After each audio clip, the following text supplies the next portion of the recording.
What goes into managing editor in Washington Mystics and Ivy League beat reporter Jenn Hatfield's recent stories, and what's coming up next for her? Jenn joins us to discuss her recent stories and more. Locked On Women's Basketball starts now.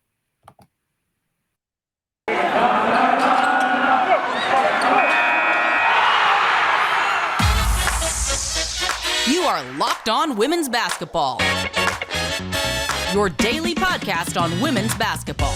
Part of the Locked On Podcast Network, your team every day.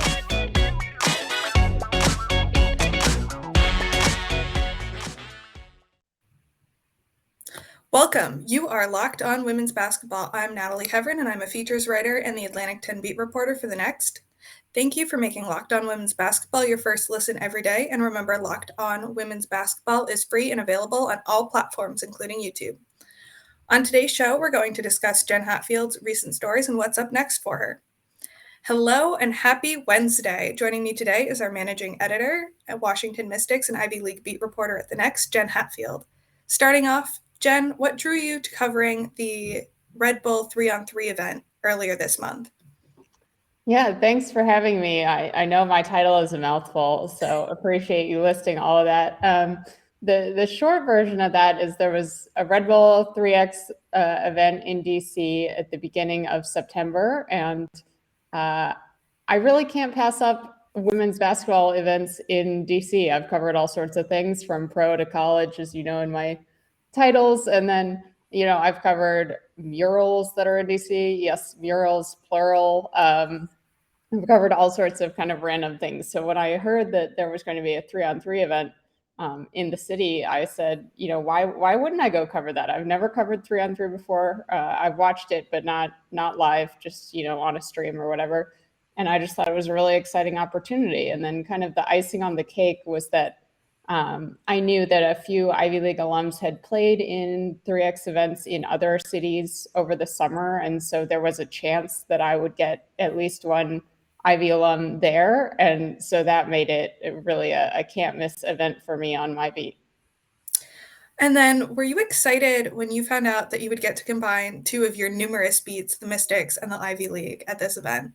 I was so excited. So the first surprise was that I figured I'd get maybe one or two Ivy alums. I actually got a full team of Ivy League alums, which I had no idea. I just got sent the roster shortly before the event and saw that and was super excited about that. And then to find out that Washington Mystics point guard Natasha Cloud was going to be at the event as essentially a featured guest, ambassador, hype woman, all of the above, that was just even better. I was very excited. And, one quote that stood out to me from Cloud was, "They're what I love about basketball. They just move the ball. It's unselfish play, which is the type of basketball that I love to watch. Their movement without the ball is phenomenal." What was it like getting to talk to her about watching other basketball? Usually you talk to her about what she's playing. Yeah, I actually joked with her. There was another team that was a little bit shorthanded due to an injury, and I was joking with her, that she needed to get out there, and that it was a little bit odd talking to her about a game instead of her being in the game. And she laughed and said, she had half a mind to get out there, but she didn't think Mike Tebow would be too happy about that, so she refrained. But yeah, she was.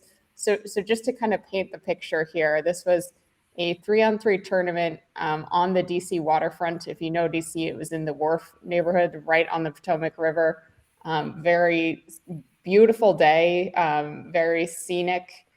There were water taxis that were kind of the players lounge and where there were refreshments and things like that. So it was just like a very beautiful day. And Tosh was kind of patrolling the sidelines along with the live announcers who had mics and were kind of broadcasting to the spectators.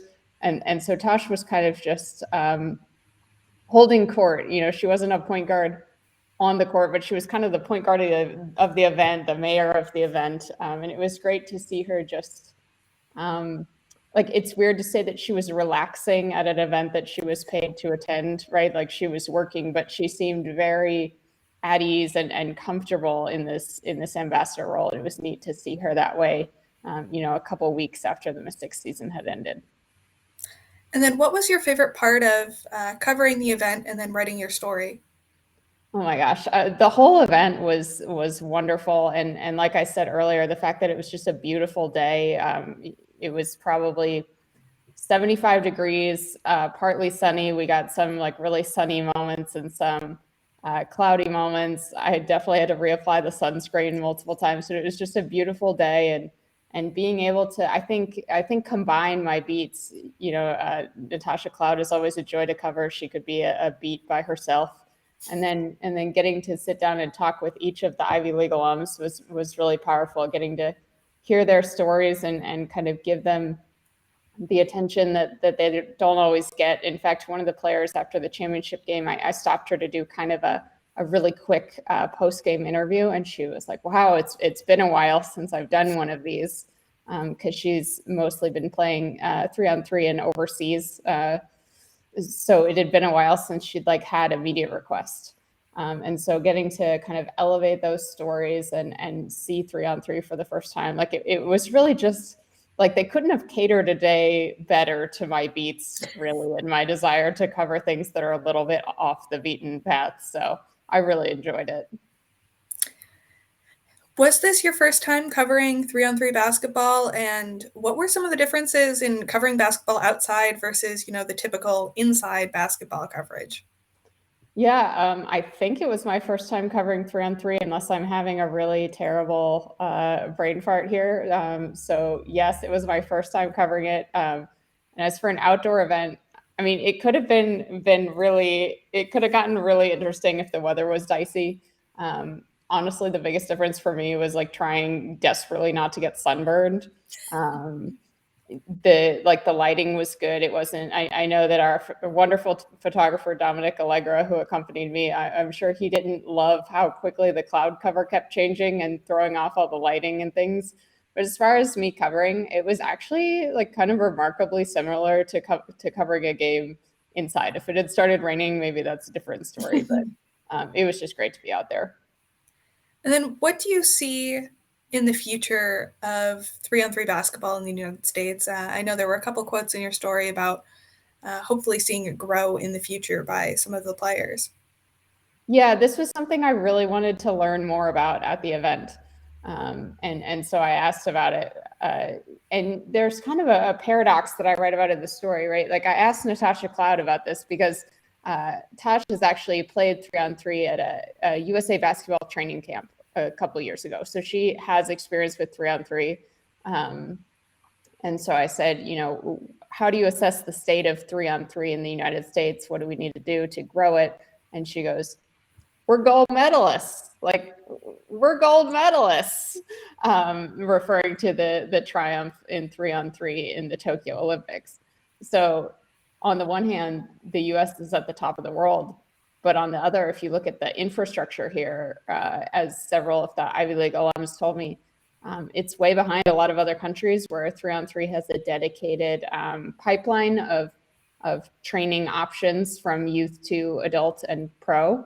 And the US really doesn't have that. Force 10, which is based in Seattle out of the Seattle Storm ownership group, is kind of the first professional 3-on-3 structure. And other WNBA teams have gotten involved a little bit, but Force 10 is really leading the way in trying to professionalize 3-on-3 and make it essentially like a developmental pipeline option for the WNBA. So I think, there's a lot of untapped potential in 3-on-3. I think it's a style of game that can be really appealing to fans. It's quick, not only in just how quickly players are moving, but the game is 10 minutes long. Like you can watch it and then do something else, or watch like 3 games in an hour, or, so I think that is kind of made for consumption in our increasingly bite-sized world.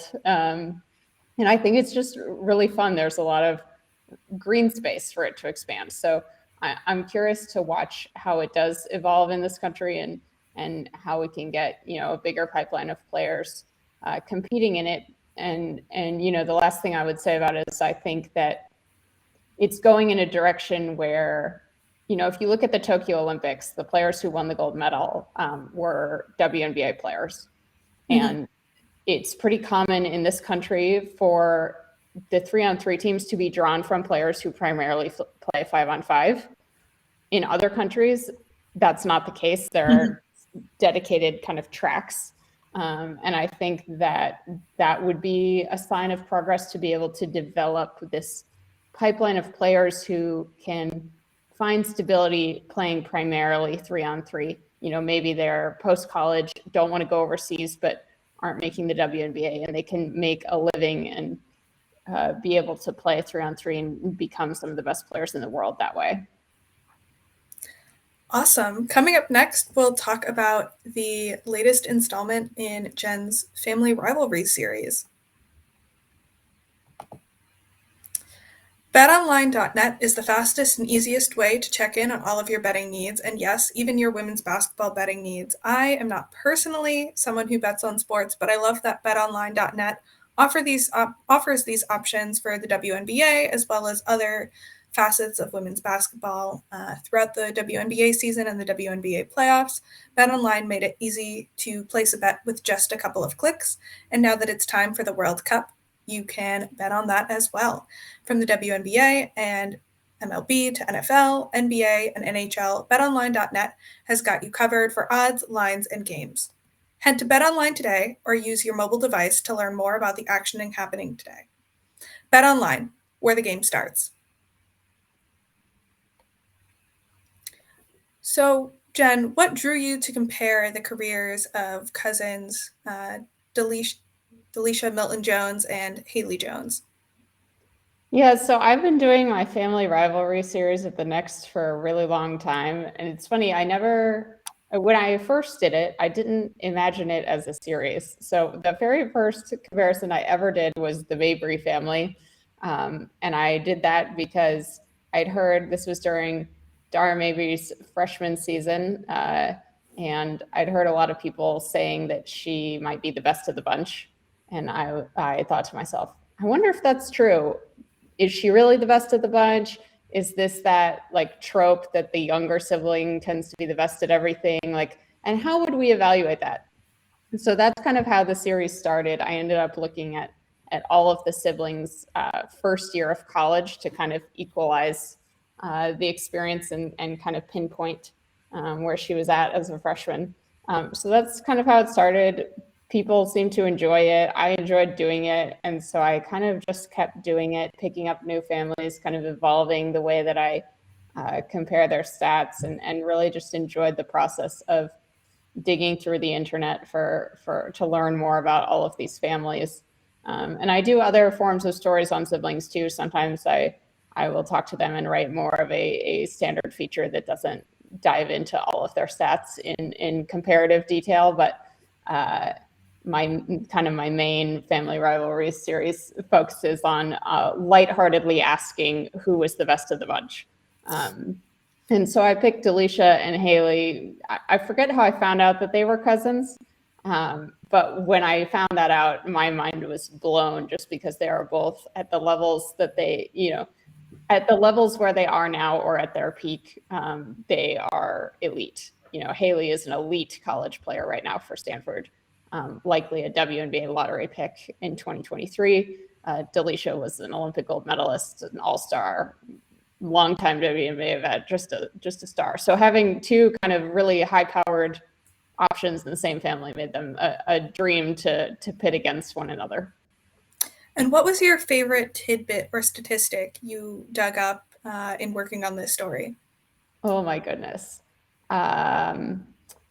Definitely learning, on a poignant note, learning about Delisha's backstory, growing up with a single mom in a very poor community that I did not know and was surprised about and really felt was powerful. But then I also, on like a lighthearted note, I really loved the nickname that Haley's AAU coach gave her, which if I'm remembering correctly, was Starship Enterprises, because she's going where no girl has gone before. And that was kind of referring to the versatility that she played with then and still plays with now and is likely to continue in the WNBA. So I just got a huge kick out of that. But honestly, there are so many options. It's hard to pick just one. And then one of my favorite parts of the story, and I'll read the quote was, in late 2021 or early 2022, former coach and current television analyst Carolyn Peck called Milton Jones to tell her she would be inducted into the Women's Basketball Hall of Fame. Milton Jones couldn't explain anything then. She just cried. I was speechless, she said. She found words to explain what the honor meant to her during her induction ceremony in June 2022. Despite all her success, she believed her career had often been overlooked, but not by the Hall of Fame. You will never know how healing it is to stand on this stage to receive this honor, she said, addressing the voting committee. Thank you for recognizing my contributions and saying my name. Many of the stories that you write are ones that recognize the contributions of players, coaches, or even other staff members that go unnoticed. So what about writing those stories appeals to you, and why do you love it so much? That's a great question.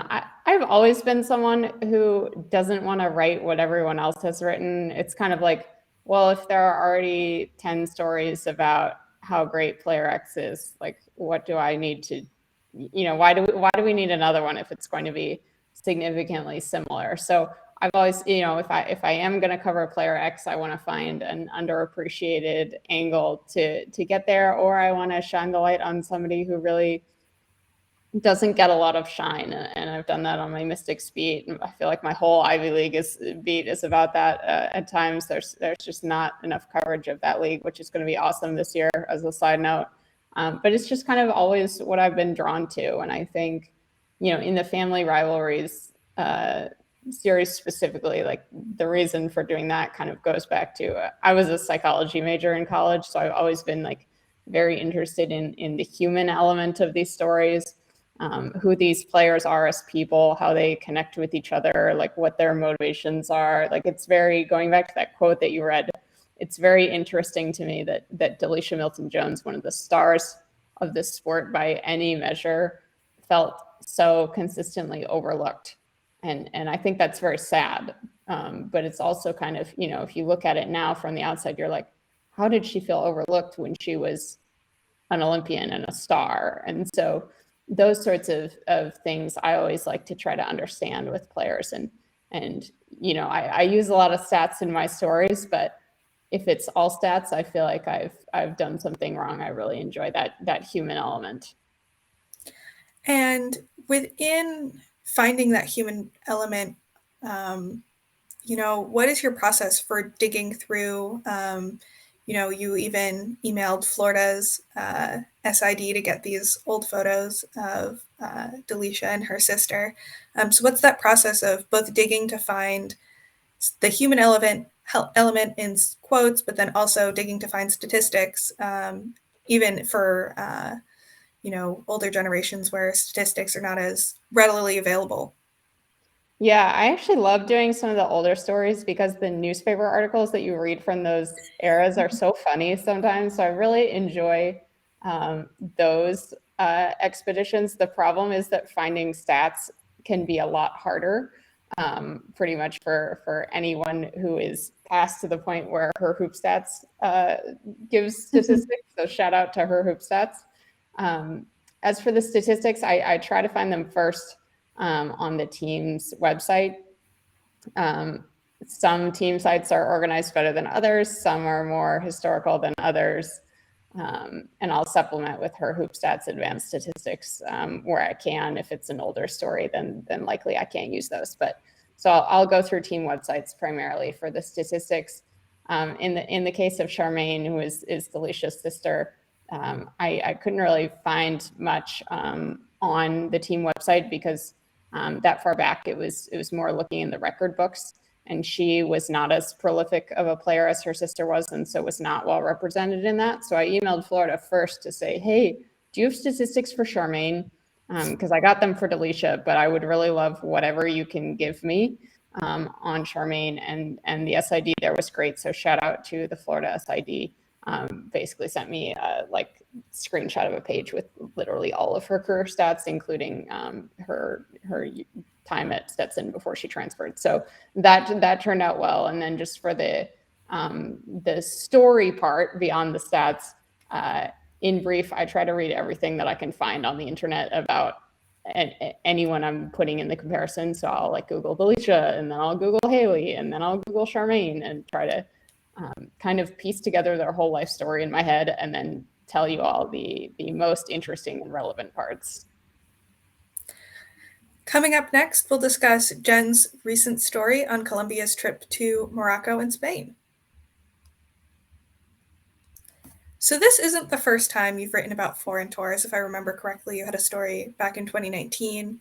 From what you've written about them, what are some advantages or reasons schools take them? Yeah, I started covering foreign tours in 2019. It was actually kind of darkly funny. I envisioned at that time that in 2020, I would really lean into foreign tours and compile an exhaustive list of where teams were traveling. I suppose I did, because no teams were traveling in 2020. So I covered all that were there, which were none. But yeah, so college teams taking foreign tours, I think it's a thing that isn't covered as much as it could be. I remember in 2019, just trying to figure out which teams were traveling was like a giant headache. Whereas like men's teams, there are lists of every team that is going. And so this year, I actually did my best to make that exhaustive list and hope to continue to do that in the future. But I just noticed it as an area that, again, going back to like underappreciated, undercovered. And I said, I could do that. That sounds interesting. And then so this year I found out that Columbia women's basketball was traveling, and that just made it even more personal on my beat. But to answer your question about teams traveling in general, where they go varies, how long they stay varies, but some common elements, teams go overseas both as like a cultural and learning experience for their teams, and also to get some added competition in against overseas teams. And they are allowed to do practices leading up to those trips, which are often really big as far as, getting your system in early, particularly for an Ivy League team like Columbia.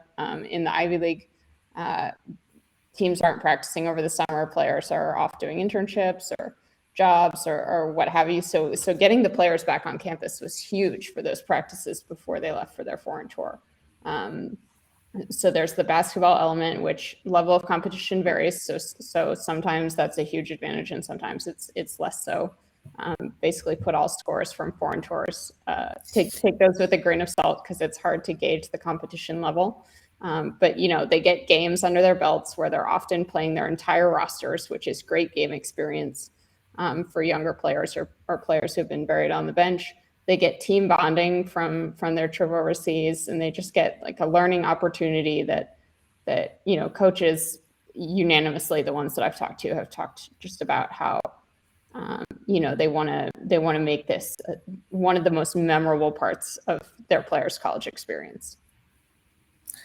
And then, why a foreign tour now for Columbia? Why 2022? Yeah, so Columbia had originally hoped to take one in 2020, and we all know how that ended. But it actually, in talking to head coach Megan Griffith, it worked out better for them to take it before this year anyway.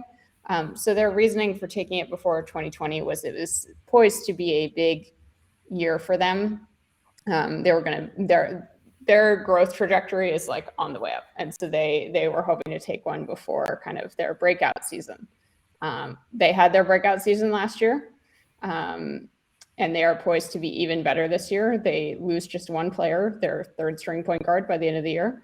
And so they basically have everybody back, and they have 7 seniors right now. So this is really their season to seize their first Ivy League title. As I wrote in my story, this is like the all-in season.